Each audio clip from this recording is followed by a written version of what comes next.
Ladies and gentlemen, my mother watches a lot of television. She's home a lot in the daytime and finds her time to flip through the channels and just casually browse through the TV for a few hours a day.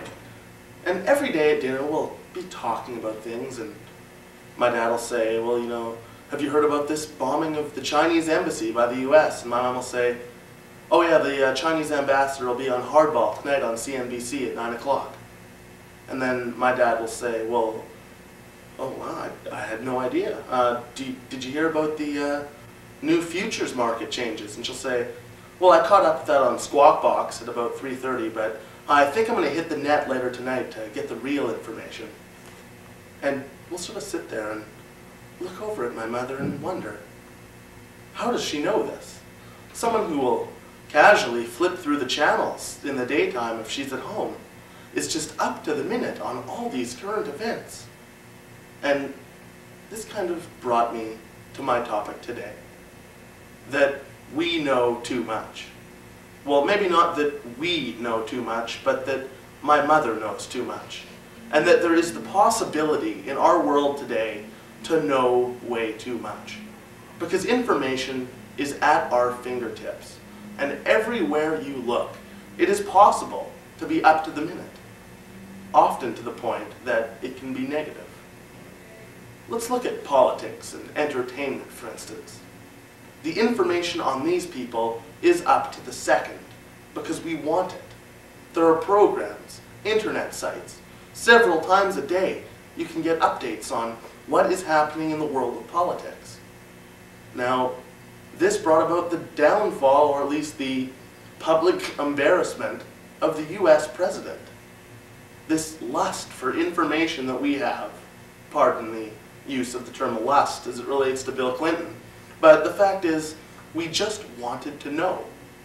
Presidents used to be revered for doing great things, and yet, because of this rapid turnover of information, how a rumor on the internet could become a major story up to the second in papers around the world, this paralyzed their system. For almost an entire year, we had to deal with the impeachment and all of these problems that made lawmaking increasingly difficult. But on the national political scale, not on the individual's own access to information, but on what our leaders have access to.